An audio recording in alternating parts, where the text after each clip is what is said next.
ನಮಸ್ಕಾರ. ಆಹಾರ, ಆರೋಗ್ಯ, ಅಧ್ಯಾತ್ಮ ಈ ಸಂಸ್ಕಾರದ ಬೆಳಕಿಗೆ ತಮ್ಮೆಲ್ಲರಿಗೂ ಸ್ವಾಗತ, ಸುಸ್ವಾಗತ. ಇವತ್ತು ನಮ್ಮೊಂದಿಗಿದ್ದಾರೆ ಡಾಕ್ಟರ್ ಚಂದ್ರಕಲಾ ವಿ.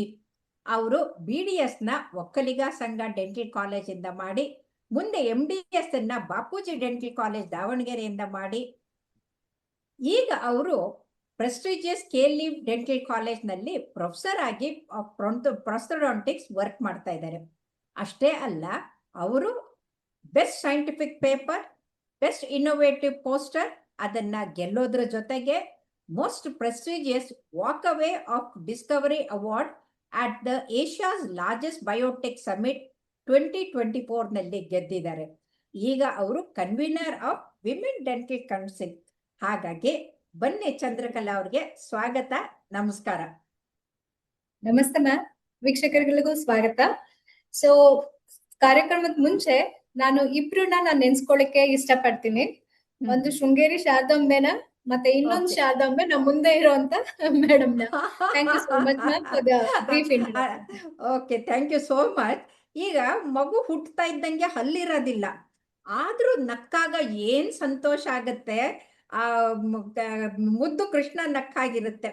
ಮುಂದೆ 2 ಹಲ್ಲು ಬಂತು ಅಂತಂದ್ರೆ ಕೋರೆ ಹಲ್ಲು ಬಂತು ಬಂತು ಬಂತು ಅಂತ ಎಲ್ಲರಿಗೂ ಸಂಭ್ರಮ, ಮೇಲೆರಡು ಕೆಳಗೆರಡು ಹಲ್ಲು ಅಂತ.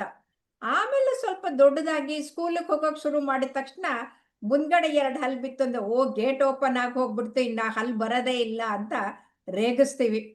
ಆಮೇಲೆ ವಯಸ್ಸಿಗೆ ಬಂದ್ಮೇಲೆ ನಿಮ್ ಹಾಗೆ ಹಲ್ಲು ನೋಡಿದಾಗ ಎಷ್ಟು ಗಟ್ಟಿಯಾಗಿರುತ್ತೆ ಅಂದ್ರೆ ಏನಾದ್ರೂ ಕಚ್ಬೋದು, ಏನಾದ್ರೂ ತಿನ್ಬೋದು, ಕಲ್ಲನ್ನಾದ್ರೂ ಅಗಿಬಹುದು ಅನ್ನೋ ಇದ್ರಲ್ಲಿ ಅಹಂಕಾರದಲ್ಲಿ ಅದ್ರ ಕೇರ್ ಮಾಡೋದೇ ಇಲ್ಲ.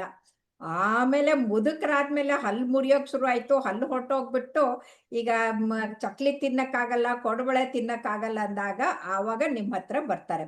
ಹಾಗಾಗಿ ಈಗ ನೀವು ನಮಗೆ, ನಮ್ಮ ವೀಕ್ಷಕರಿಗೆ ಈ ಹಲ್ಲು ಯಾವ್ಯಾವ ತರದಿರುತ್ತೆ, ಯಾಕೆ ಅದ್ರ ರಕ್ಷಣೆ ಮಾಡ್ಬೇಕು, ಹಲ್ಲಿನ ಮಹತ್ವ ತಿಳಿಸ್ಕೊಡಿ. ಖಂಡಿತ ಮ್ಯಾಮ್. ಮೊದ್ಲಿಗೆ ಶುರು ಮಾಡ್ಬೇಕಾದ್ರೆ ನಮ್ ಮನುಷ್ಯರಲ್ಲಿ 2 ರೀತಿ ಹಲ್ಲುಗಳಿರತ್ತೆ. ಒಂದು ಮಕ್ಕಳಲ್ಲಿ ನೀವು ಹೇಳ್ದಂಗೆ ಹಲ್ಲು ಅಂತ ಹೇಳ್ತೀವಿ, ಮತ್ತೆ ದೊಡ್ಡವರಲ್ಲಿ ಶಾಶ್ವತ ಹಲ್ಲು ಅಂತ ಹೇಳ್ತೀವಿ. ಸೊ ಈ ಹಲ್ಲು ಏನಾಗತ್ತೆ, ಒಂದ್ 6 ತಿಂಗಳಿಂದ, ಒಂದ್ ಮಗು 6 ತಿಂಗಳಿಂದ 2.5 3 ವರ್ಷದವರೆಗೂ ಆ ಹಲ್ಲುಗಳು ಎಲ್ಲಾನು ಹುಟ್ಟುತ್ತೆ. ಆಮೇಲೆ ಅದು ಒಂದು 6 ವರ್ಷದಿಂದ ಬೀಳಕ್ ಶುರು ಆಗತ್ತೆ. ಅದು ಒಂದೊಂದೇ ಬಿದ್ದಂಗೆ 6 ವರ್ಷದಿಂದ ಸುಮಾರು 12 ವರ್ಷದವರೆಗೊಳಗೆ ಈ ಶಾಶ್ವತ ಹಲ್ಲುಗಳನ್ನ ಅವರು ಪಡ್ಕೋತಾರೆ. ಏನಾಗತ್ತೆ, ಈ ನಾವು ಆಕ್ಚುಲಿ ನಾವು ನೋಡ್ದಂಗೆ ಎಷ್ಟೊಂದ್ ಜನ ಪೇರೆಂಟ್ಸ್ ಬರ್ತಾ ಇರ್ತಾರಲ್ಲ, ಈ ಹಾಲಲ್ಲ ಅಂದ್ರೆ ಹೆಂಗೂ ಬಿದ್ದೋಗುತ್ತಲ್ಲ, ಏನಕ್ಕೆ ಅದನ್ನ ಕೇರ್ ತಗೋಬೇಕು ಅಂತ ತುಂಬಾ ನೆಗ್ಲೆಕ್ಟ್ ಮಾಡೋರೇ ಜಾಸ್ತಿ. ತುಂಬಾ ಚಕ್ಲಿ ಇದನ್ನೆಲ್ಲ ಕೊಟ್ಟು, ಕೇಕು ಎಲ್ಲ ಕೊಟ್ಬಿಟ್ಟು ಹಲ್ಲೆಲ್ಲ ಹುಳುಕಾಗಿರುತ್ತೆ, ಪುಟ್ಟ ಹಲ್ಲುಗಳು ಎಲ್ಲಾನು ಹುಳುಕಾಗಿರುತ್ತೆ. ನಿಜ ನಿಜ. So most of the patients ಏನಂದ್ರೆ ಅದು ನೆಗ್ಲೆಕ್ಟ್ ಮಾಡ್ತಾರೆ ಮ್ಯಾಮ್, ಹೆಂಗೂ ಬಿದ್ದೋಗತ್ತೆ ಬಿಡು ಅಂತ. ಬಟ್ ನಾ ಏನ್ ಹೇಳೋದಂದ್ರೆ ವೀಕ್ಷಕರಿಗೆ, ಆ ಹಲ್ಲನ್ನ ಎಷ್ಟು ನಾವು ಕಾಪಾಡ್ಕೋತೀವಿ, ಎಷ್ಟು ನಾವು ಸಂರಕ್ಷಿಸ್ಕೋತೀವಿ, ನಮ್ ಶಾಶ್ವತ ಹಲ್ಲುಗಳು ಅಷ್ಟು ನೀಟಾಗಿ ಬರುತ್ತೆ. ಮತ್ತೆ ಅಷ್ಟು ವರ್ಷ ನಮ್ಗೆ life long, may be 60-70 years ಆಗೋವರೆಗೂ ತುಂಬಾ ಚೆನ್ನಾಗಿ ಅದು ನಮ್ಗೆ ಹೆಲ್ಪ್ ಆಗತ್ತೆ. ಅದು ಮತ್ತೆ ಈ ಶಾಶ್ವತ ಹಲ್ಲುಗಳಕ್ಕಿಂತ ಮುಂಚೆ ಬರೋ ಹಾಲ್ಗಳು ಬರೀ 20 ಇರುತ್ತೆ ಬಾಯಲ್ಲಿ. ಅದೆಲ್ಲ ಬಿದ್ದು ನಂತರ 32 ಹಲ್ಲುಗಳು ಬರುತ್ತೆ. ಸೊ ಯಾರಾದ್ರೂ ನಾವು ರೇಗಿಸ್ತಾ ಕಡಿಮೆ ಇರುತ್ತೆ, ಆಮೇಲೆ 32 ಆಗುತ್ತೆ. ಸರಿ ಸರಿ. ಮೊದಲು ಬರೀ 20 ಅಷ್ಟೇ ಇರುತ್ತೆ. ಅಷ್ಟು ಮಕ್ಕಳಿಗೆ ಜಗ್ಯಕ್ಕೆ, ಆಹಾರ ಜಗ್ಯಕ್ಕೆಲ್ಲ ಸಾಕಂತ ಮೋಸ್ಟ್ಲಿ ಭಗವಂತನೇ ಹಂಗ್ ಸೃಷ್ಟಿ ಮಾಡಿರ್ತಾನೆ. ಸೊ ಆಮೇಲೆ ಗಟ್ಟಿ ಪದಾರ್ಥ ಏನು ತಿನ್ನೋದಿಲ್ಲಲ್ಲ ಮಕ್ಕಳು, ಯಾವಾಗ್ಲೂ ಮೆತ್ತಗಾಗಿರೋದೇ ತಿಂತಾ ಇರ್ತಾರೆ. ಆಮೇಲೆ 6ರಿಂದ 12 ವರ್ಷದೊಳಗಡೆ ಎಲ್ಲ ಹಲ್ಲುಗಳು ಬರುತ್ತೆ. ಬಟ್ ಈ ಒಂದು ಬುದ್ಧಿವಂತ ಹಲ್ಲು ಅಂತ ನೀವು ಕೇಳಿರ್ತೀರಾ ಮ್ಯಾಮ್. ಆಕ್ಚುಲಿ ಅದು ಯಾಕೆ ಅಂತ, ಆ ವರ್ಡ್ ಯಾಕೆ ಬಂತು ಅಂತ ಅಂದ್ರೆ, ಯೂಶಲಿ ಅದು ಆ ಗ್ರೋಯಿಂಗ್ ಫೇಸ್ ಅಲ್ಲಿ ಒಂದು ಮೆಚುರಿಟಿ ಬರ್ತಾ ಇರುತ್ತೆ ಮನುಷ್ಯರಿಗೆ. ಅದಕ್ಕೋಸ್ಕರ ಗೆಟಿಂಗ್ ಮೆಚುರಿಟಿ ಅನ್ನೋ ಆ ಹಲ್ಲಿಗೆ ಹೆಸರು ಬಂತಷ್ಟೇ. ಅದು ಒಂದು 17 ವರ್ಷದಿಂದ 23-25 ವರ್ಷದವರೆಗೂ ಅದು ಕೊನೆ ಹಲ್ಲು ಬರುತ್ತೆ. ಈಗ ನನಗೆ ಗೊತ್ತಾಯ್ತು ಯಾಕೆ ನನಗೆ ವಿಸ್ಡಮ್ ಕಡಿಮೆ ಅಂತ. ಯಾಕಂದ್ರೆ ನನ್ನ ವಿಸ್ಡಮ್ ಟೂತ್ ಇಂಪ್ಯಾಕ್ಟ್ ಆಗಿದ್ದು ಅಲ್ಲೇ ಉಳ್ಕೊಂಡ್ಬಿಟ್ಟಿದೆ, ಹೊರಗಡೆ ಬರ್ಲೇ ಇಲ್ಲ. ನಿಮ್ಗೆ ಇನ್ನೊಂದು ಸೊ ವಿಚಾರ ಗೊತ್ತಾ, ಹಾಗಾಗಿ Actually ಇದು ಏನು ಒಂದು ಆ ಏಜ್ ಅಲ್ಲಿ ಬರುತ್ತೆ ಅಂತ ಅಷ್ಟೇ ನಾವು ಬುದ್ಧಿವಂತ ಹಲ್ಲು ಅಂತ ಕರೆಯೋದೇ ಹೊರತು ಬಿಟ್ರೆ ಅದು ಬುದ್ಧಿಗೆ ಅದಕ್ಕೂ ಏನೂ ರಿಲೇಟೆಡ್ ಅಲ್ಲ. ಏನೂ ಮತ್ತೆ ಸಂಬಂಧ ಇನ್ನೊಂದು ಇಲ್ಲ ಅಂತ. ರಿಸರ್ಚ್ ಹೇಳುತ್ತೆ ಆ ಹಲ್ಲು ಇಲ್ದಿದ್ದವ್ರೆ ಜಾಸ್ತಿ ಬುದ್ಧಿವಂತರು ಅಂತ ಅಂದ್ರೆ ನೀವು ಜಾಸ್ತಿ ಬುದ್ಧಿವಂತರು ಇದ್ದೀರಾ. That is true. ಆಕ್ಚುಲಿ ನಾನು ನೋಡಿದ್ದೀನಿ ಎಷ್ಟೊಂದು ಜನರಲ್ಲಿ, ಸೊ ಅದು ನಿಜ ಕೂಡ. ಸೊ ಬಟ್ ಈ ಹಲ್ಲು ಇದೆಯಲ್ಲ, ಈ ಕೊನೆ ದವಡೆ ಹಲ್ಲು ಅಥವಾ ಈ ಬುದ್ಧಿವಂತ ಹಲ್ಲು ಒಂದೇ ಸರಿ, ಬೇರೆ ಹಲ್ಗಳ ತರ ಒಂದೇ ಸರಿ ಬರೋದಿಲ್ಲ ಬಾಯಲ್ಲಿ. ಬೇರೆ ಹಲ್ಗಳೆಲ್ಲ ಒಂದೇ ಸರಿ ಎರಪ್ಟ್ ಆಗ್ಬಿಡತ್ತೆ. ಈ ಹಲ್ ಮಾತ್ರ 17ರಿಂದ 25ರಲ್ಲಿ ಚೂಚೂರೆ ಅದ್ ಬಂದಂಗೆಲ್ಲ ನೋವು ತುಂಬಾ ಜಾಸ್ತಿ ಆಗ್ತಾ ಇರುತ್ತೆ. ಹೌದು ಸೊ ಹೌದು, ಅವಾಗ ತುಂಬಾ ವಿಪರೀತ. ತೊಂದರೆ ಕೊಡ್ತಾ ಇದೆ. ಅದು ಕೊನೆಗಿರುತ್ತದು. ಹಲ್ಲು. ಆಮೇಲೆ ಟ್ರೀಟ್ಮೆಂಟ್ ಕೊಡೋರ್ಗೂ ಕಷ್ಟ ಅದು. ಹೌದು. ಹೌದು ಮ್ಯಾಮ್. ಸೊ ಮತ್ತೆ ಅದು ಏನಾದ್ರೂ ನಮ್ಗೆ ಅದರಿಂದ ಆಕ್ಚುಲಿ ನಮ್ಗೆ ಆಹಾರ ಜಗ್ಯಕ್ಕಾಗ್ಲಿ ಅಥವಾ ನಮ್ ಬಾಯಿದು ಒಳ್ಳೆ ಫಂಕ್ಷನ್ಸ್ ಎಲ್ಲ ಮಾಡ್ಲಿಕ್ಕೆ ನಮ್ಗೆ 28 ಹಲ್ಗಳೇ ಸಾಕು. ಆಯ್ತಾ? Okay, ನಾವೇನ್ ಮಾಡ್ತೀವಿ, ಪೇಷಂಟ್ಸ್ ನಮ್ಮ ಹತ್ರ ಬಂದಾಗ ಈ ಬುದ್ಧಿವಂತ ಹಲ್ಲುಗೆ ಜಾಗ ಇಲ್ಲ, ಅದು ಏನೋ ಆ ಮೂಳೆಯಲ್ಲಿ ಅಥವಾ ಅದೇನಾದ್ರು ಕಿರಿಕಿರಿ ಮಾಡ್ತಿದೆ, ಉಳ್ಕಲಾಗಿದೆ ಅಂದ್ರೆ ಏನೂನು ಯೋಚನೆ ಮಾಡ್ತೀವಿ, ಅದನ್ನ ತೆಗ್ಸ್ಕೊಳ್ಳಿ ಅಂತಾನೆ ಇದ್ ಮಾಡ್ತೀವಿ. ಮತ್ತೆ ಈ ಹಲ್ಲನ್ನ ತೆಗ್ದಾಗ ಅದನ್ನ ರೀಪ್ಲೇಸ್ ಮಾಡಿ, ಯಾಕಂದ್ರೆ ಅದರಿಂದ ನಮ್ಗೆ ಯಾವುದೇ ರೀತಿ ಸಹಾಯ ಆಗಲ್ಲ. ಸೊ ಅದಕ್ಕೆ ಒಂದು ನಮ್ ಬಾಯಲ್ಲಿ ಎಕ್ಸ್ಟ್ರಾ ಹಲ್ಲು ಇದ್ದಂಗೆ ಅದು. ಸೊ 28 ಹಲ್ಗಳೇ ಆಕ್ಚುಲಿ ನಮ್ಗೆ ತುಂಬಾ ಎಲ್ಲದಕ್ಕೂ, ಮಾತಾಡ್ಲಿಕ್ಕಾಗ್ಲಿ, ಆಹಾರ ಜಗ್ಗಾಗ್ಲಿ, ಎಲ್ಲದಕ್ಕೂ. ಇವನ್ ನಾವು ಸ್ಮೈಲ್ ಮಾಡಿದಾಗ ಬ್ಯೂಟಿಫುಲ್ ಆಗಿ ಕಾಣಕ್ಕೂ ಎಲ್ಲಾನು ಚೆನ್ನಾಗಿ ಕಾಣಿಸುತ್ತೆ. Okay okay okay. ಆಮೇಲೆ ಈ ಹಲ್ಲುಗಳೇನೋ ಬೇರೆ, ಆಮೇಲೆ ಬೇರೆ ಬೇರೆ ತರ ಹಲ್ಲಿರುತ್ತಲ್ಲ, ಮುಂದ್ಗಡೆದು ಇನ್ಸೈಸರ್ಸು, ಆಮೇಲೆ ಕನೈನು, ಅದನ್ನ ಹೇಗೆ ಇದ್ ಮಾಡ್ತೀರಿ? ಅದ್ರದ್ದು ಆಕ್ಚುಲಿ ಇದು ಮಕ್ಕಳಲ್ಲಿ ಮತ್ತೆ ದೊಡ್ಡವರಲ್ಲೂ ಆಲ್ಮೋಸ್ಟ್ ಸೇಮ್ ಇರುತ್ತೆ. ಈ ಮುಂದೆಗಡೆ ಹಲ್ಲನ್ನ ಬಾಚಿ ಹಲ್ಲು ಅಂತ ಹೇಳ್ತೀವಿ. ಇದು ಏನಾಗುತ್ತೆ, ನಮ್ಗೆ ಏನಾದ್ರೂ ಹಲ್ ಕಡಿಯೋದಕ್ಕೆ, ಇವಾಗ ಬಾಳೆಹಣ್ಣು ಅಥವಾ ಆಪಲ್ ನ ಕಚ್ಚೋದಕ್ಕೆ ಹೆಲ್ಪ್ ಮಾಡುತ್ತೆ. ಈ ಕೋರೆ ಹಲ್ಲೆಲ್ಲ ಸಿಗಿಯೋದಕ್ಕೆ, ಈಗ ಕಬ್ಬನ್ನ ನಾವು ಸಿಗಿತೀವಲ್ಲ, ಟೇರ್ ಮಾಡ್ಲಿಕ್ಕೆ ಇದು ಸಹಾಯ ಆಗತ್ತೆ. ಇನ್ನ ಕೋರೆ ಹಲ್ಲಿಂದ ಹಿಂದೆಗಡೆ 4 ಮುಂದೆಗಡೆ ಇರೋ ದವಡೆ ಹಲ್ಗಳು ಅಥವಾ ಹಿಂದೆ ಇರೋ ದವಡೆಗಳು 4 ಚೆನ್ನಾಗಿ ಜಗಿಯೋದಕ್ಕೆ ಹೆಲ್ಪ್ ಮಾಡುತ್ತೆ. Okay okay okay. ಸೊ ಈಗ ಏನಾಗುತ್ತೆ, ಇದು ಹೆಂಗೋ ಹಾಲಲ್ಲೆಲ್ವಾ ಅಂತ ಹೇಳಿ ಎಷ್ಟೊಂದ್ ಜನ ನೆಗ್ಲೆಕ್ಟ್ ಮಾಡ್ತಾರಲ್ಲ, ಅದು ಕೂಡ ಆಕ್ಚುಲಿ ಏನಾದ್ರೂ ಹುಳುಕಲಾದ್ರೆ ಅಥವಾ ಬಿದ್ದೋದ್ರೆ ಇಮಿಡಿಯೇಟ್ಲಿ ಅದನ್ನ ರೀಪ್ಲೇಸ್ ಮಾಡಿಸಿದ್ರೆ ತುಂಬಾ ಒಳ್ಳೇದು. ನಾನ್ ಮುಂಚೆನೆ ಹೇಳ್ದಂಗೆ ಶಾಶ್ವತ ಹಲ್ಗಳು ಚೆನ್ನಾಗಿ ಬರೋದಕ್ಕೆ ಅದು ತುಂಬಾ ತುಂಬಾ ಇಂಪಾರ್ಟೆಂಟ್. ಅದನ್ನ ನಾವ್ ಎಷ್ಟು ಕಾಪಾಡ್ಕೋತೀವೋ ಅದೇ ರೀತಿ ಅದು ಆಕ್ಚುಲಿ ಮುಂದೆ ಶಾಶ್ವತ ಹಲ್ಗಳು ಚೆನ್ನಾಗಿ ಬರುತ್ತೆ. ಮತ್ತೆ ಈ ದೊಡ್ಡವರಲ್ಲಿ ನಾವು ನೋಡಿದೀವಿ ಮ್ಯಾಮ್, ಎಷ್ಟೊಂದ್ ಜನ ನಾನು ತುಂಬಾ ನೋಡ್ತಾ ಇರ್ತೀನಲ್ಲ, ವೆಲ್ ಎಜುಕೇಟೆಡ್ ಇರ್ತಾರೆ, ಬಟ್ ಏನೋ ಒಂದು ಹಲ್ಲಿನ ಬಗ್ಗೆ ಉದಾಸೀನ ಅವ್ರಿಗೆ. ಬಿಡು, ನೋವು ಬಂದಾಗಷ್ಟೇ ಡಾಕ್ಟರ್ ಹತ್ರ ಹೋಗೋಣ ಅನ್ನೋ ಇನ್ನೂ ಇದಿದೆ. ಸೊ ಬಟ್ ಆ ಹಲ್ಗಳನ್ನ ರೀಪ್ಲೇಸ್ ಮಾಡಿಸ್ಕೊಳ್ಳಿಲ್ಲ ಅಂದ್ರೆ ತುಂಬಾ ಪ್ರಾಬ್ಲಮ್ ಆಗುತ್ತೆ. ಅದನ್ನ ನಾವು ಮುಂದಿನ ಇದ್ರಲ್ಲಿ ಡಿಸ್ಕಸ್ ಮಾಡ್ಬೋದು. Okay okay okay. ಈಗ ಬೇರೆ ಬೇರೆ ತರದ್ದು ಹಲ್ಲುಗಳನ್ನ ಹೇಳಿದ್ರೆ, ಅದ್ರದ್ದು ಫಂಕ್ಷನ್ ಹೇಳಿದ್ರೆ, ಅದನ್ನ ರಕ್ಷಣೆ ಯಾಕೆ ಮಾಡ್ಕೊಳ್ಬೇಕು, ಅದ್ರ ಮಹತ್ವ ಏನು ಅಂತ ದಯವಿಟ್ಟು ತಿಳಿಸ್ಕೊಡಿ.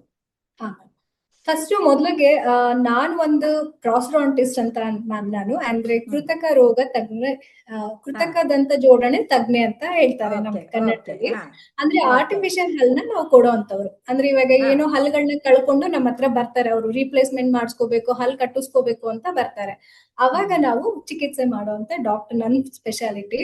ಸೊ ಅದ್ರಲ್ಲಿ ಹೇಗೆ ಅಂತಂದ್ರೆ, ಅದ್ರಲ್ಲಿ ನಾವು ಫಸ್ಟ್ ಈಗ ನಾವು ಅದನ್ನ ಕಾರಣಗಳನ್ನ ತಿಳ್ಕೊಳ್ಳೋಣ. ಫಸ್ಟ್ ಹಲ್ಗಳನ್ನ ಕಳ್ಕೊಳ್ಳಿಕ್ಕೆ ಕಾರಣ ಏನಿದೆ ಅಂತ ತಿಳ್ಕೊಳ್ಳೋಣ. ಸೊ ಮೊದ್ಲಿಗೆ ನೀವೆಲ್ಲ ನಮ್ಗೆ ಗೊತ್ತಿರೋಂಗೆ, ಇವಾಗ ನಾವು ದಿವ್ಸಕ್ಕೆ 2 ಸರಿ ಬ್ರಷ್ ಮಾಡ್ಲೇಬೇಕು ಅಂತ ಹೇಳ್ತೀವಿ. ಸೊ ನಾರ್ಮಲ್ ಆಗಿ ಬ್ರಷ್ ಮಾಡ್ಲಿಲ್ಲ ಅಂದ್ರೆ ಏನಾಗತ್ತೆ ಅವಾಗ, ಸೊ ಪ್ಲಾಕ್ ಅನ್ನೋದು ಅಂದ್ರೆ ಅಲ್ಲಿನ ಮೇಲೆ ಪದರ ಅನ್ನೋದೆಲ್ಲ ವೈಟ್ ಕಲರ್ ಪದರ ಕುತ್ಕೊಳ್ಳುತ್ತೆ. ಅದನ್ನ ಹಂಗೆ ಜಾಸ್ತಿ ವರ್ಷ ಬಿಟ್ರೆ ಅದು ಹಾರ್ಡ್ ಆಗಿ ಒಂದು ಕ್ಯಾಲ್ಕುಲಸ್ ಅಂತ ಡೆಪಾಸಿಟ್ ಆಗುತ್ತೆ. ಅದರಿಂದ ಕೊನೆಗೆ ಅಲ್ಟಿಮೇಟ್ಲಿ ಬರೀ ಉಳ್ಕಲ್ ಅಷ್ಟೇ ಅಲ್ಲದೆ, ಸೊ ಇದು ಮೇನ್ ರೀಸನ್ ಮ್ಯಾಮ್. ಈ ಪ್ಲಾಕ್ ಅಂತ ನಾವ್ ಏನ್ ಹೇಳ್ತೀವಿ, ಅಲ್ಲಿನ ಮೇಲೆ ಬಿಳಿ ಪದ್ರ ಕುತ್ಕೊಳ್ಳುತ್ತಲ್ಲ ನಾವು ಬ್ರಷ್ ಮಾಡಿಲ್ಲ ಅಂದ್ರೆ, ಅದು ಮೇನ್ ರೀಸನ್. ಅದರಿಂದ ಅದು ದಂತ ಕುಡಿ ಅಂದ್ರೆ ಹಲ್ಲಿಂದು ಉಳ್ಕಲ್ಲು ಅಥವಾ ಈವನ್ ಗಮ್ಸ್ ಪ್ರಾಬ್ಲಮ್ ಶುರು ಆಗತ್ತೆ ಮ್ಯಾಮ್. ಸೊ ಈ ಗಮ್ಸ್ ಪ್ರಾಬ್ಲಮ್ ಇಂದಾನೆ ಆಕ್ಚುಲಿ ಇವೆಂಚುಲಿ ಏನಾಗತ್ತೆ, ಆ ಹಲ್ಲಿನ ಸುತ್ತ ಏನ್ ಗಮ್ಸ್ ಇರತ್ತೆ ಅಥವಾ ನಾವೇನದು ಹಲ್ಲು ಸುತ್ತರೆ ಅಂತ ಹೇಳ್ತೀವಿ, ಅದು ಪೂರ್ತಿ ವೀಕ್ ಆಗಿ ಅದು ಶೇಕ್ ಆಗತ್ತೆ, ಅಂದ್ರೆ ಹಲ್ಲಾಡಕ್ಕೆ ಶುರು ಆಗತ್ತೆ. ಒಂದ್ಸರಿ ಅದು ಅಳ್ಳಾಡಕ್ಕೆ ಶುರು ಮಾಡಿದಾಗ ಅದು ಹೇಳಕ್ಕಾಗಲ್ಲ, 1-6 ತಿಂಗಳಲ್ಲಿ ಅಥವಾ 1-2 ವರ್ಷದಲ್ಲಿ ಅದು ಬಿದ್ದೋಗ್ಬೋದು. ಸೊ ಅದನ್ನ ಮೇನ್ ರೀಸನ್ ಅದಕ್ಕೆ ನಾವು ಯಾವಾಗ್ಲೂ ಬ್ರಷ್ ಮಾಡಿ ನಾವು ನೀಟಾಗಿ ಇಟ್ಕೋಬೇಕು ಬಾಯಿನ.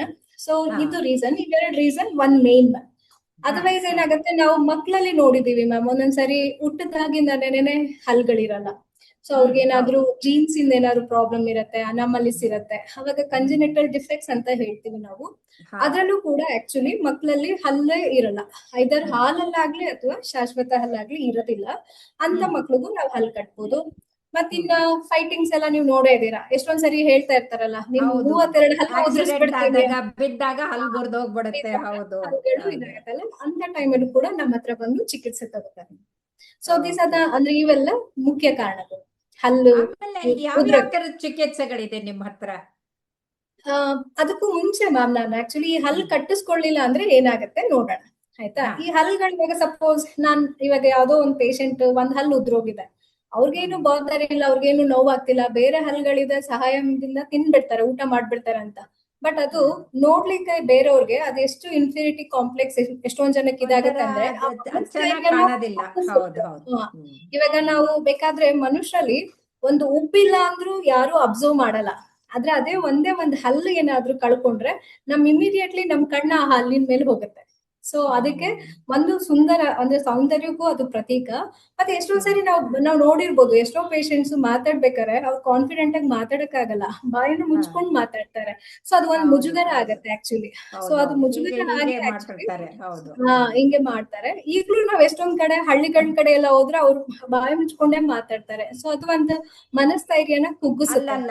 ಅದು ಒಂದಂತಂದ್ರೆ ಹಿರಿಯರು ಮತ್ತೆ ಗುರುಗಳ ಹತ್ರ ಮಾತಾಡುವಾಗ ನಮ್ ಬಾಯಿ ಎಂಜಲ್ ಹೋಗ್ಬಾರ್ದು ಅಂತ ಹಿಡ್ಕೊಂಡಿರ್ತಾರೆ. ಅದು ಆಗಿನ ಕಾಲದಲ್ಲಿ ಹೌದು ಹೌದು. ಆಮೇಲೆ ಈಗ ನೀವು ಇಷ್ಟು ಚೆನ್ನಾಗಿ ಹಲ್ಲಿನ ಬಗ್ಗೆ ಹೇಳಿದ್ರೆ, ಹಲ್ಲು ಬಹಳ ಮುಖ್ಯ, ಹಲ್ಲು ಅಷ್ಟೇ ಮುಖ್ಯ, ಶಾಶ್ವತ ಹಲ್ಲು ಅಷ್ಟೇ ಮುಖ್ಯ. ಅಂದ್ರೆ ಮುಂದೆ ಹಲ್ಲು ಕಟ್ಟೋದು ಯಾವ ತರ ಅನ್ನೋದನ್ನ ಮುಂದಿನ ಸಂಚಿಕೆಯಲ್ಲಿ ನಿಮ್ಮಿಂದ ನಾವು ತಿಳ್ಕೊಳ್ಳೋಣ. ತುಂಬಾ ತುಂಬಾ ಧನ್ಯವಾದಗಳು. ನಮಸ್ಕಾರ. ಖಂಡಿತ ಮ್ಯಾಮ್, ಖಂಡಿತ. ಥ್ಯಾಂಕ್ ಯು, ಧನ್ಯವಾದಗಳು.